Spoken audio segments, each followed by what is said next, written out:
একমাত্র কুমিল্লার মানুষদের দ্বারাই এটা সম্ভব। বাংলাদেশের ইতিহাসে এমন কোনো রেকর্ড নাই কোনো নির্বাচন করার জন্য কোনো প্রার্থীকে 14 লক্ষ টাকা দিছে তার বন্ধুরা বা এলাকার প্রতিবেশী মানুষরা। আপনারা দেখেন, আমরা অনেক আগে থেকে দেখে আসতেছি হাসনাত আব্দুল্লাহকে এলাকার কৃষক, শ্রমিক, মা বোনরা প্রত্যেক দিন হাতে কিছু না কিছু টাকা দিয়ে দেয়। কারণ হাসনাত আব্দুল্লাহ এখনো স্টুডেন্ট, নির্বাচন করার জন্য টাকা নাই।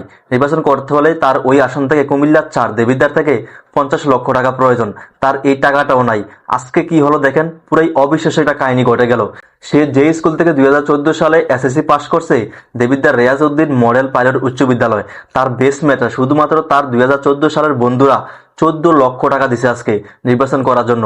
তাছাড়া বন্ধুরা বলে, তোর টাকা নাই কি হয়েছে, আমরা তো আছি, আমরা তোকে টাকা দিব এবং নিঃস্বার্থভাবে আগামী নির্বাচন পর্যন্ত শ্রম দিব এবং ক্যাম্পিং করব, শাপলা কলির পক্ষে ভোট চাইব। আপনারা দেখেন, আসলে বাংলাদেশের ইতিহাসে এটাই প্রথম ভাই। আমার এই বিষয়টা অনেক ভালো লাগছে। দলমল নির্বিশেষে আমার মনে হয় কুমিল্লার মানুষদের দ্বারাই এমন রেকর্ড করা সম্ভব। আপনারা কি বলেন অবশ্যই জানাবেন। তাছাড়া আমরা জানি আগামীকাল মঞ্জুরুল আহসান মুন্সি বিএনপির হেভিওয়েট প্রার্থী, তার আপিলের রায় শুনানি হবে উচ্চ আদালতে। তো এখান থেকে মঞ্জুরুল আহসান মুন্সি দানা শীষ নিয়ে নির্বাচন করতেও পারে, আগামীকালেই এটা কনফার্ম হয়ে যাবে।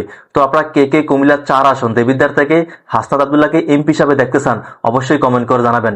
কারণ সারা বাংলাদেশের সকল মানুষরা কিন্তু চাচ্ছে এনসিপি থেকে যদি একটা মানুষ এমপি হয়, সংসদে যায়, সেটা হচ্ছে হাসনাত আব্দুল্লাহ। তাই সকল মানুষের আবেগ এবং দেশি এবং প্রবাসী মানুষের এটা আবেগের বিষয়। ঠিক আছে, সব ভিডিওটা শেয়ার করে দিবেন যাতে সবাই দেখতে পারে। সবাই ভালো থাকবেন। আসসালামু আলাইকুম।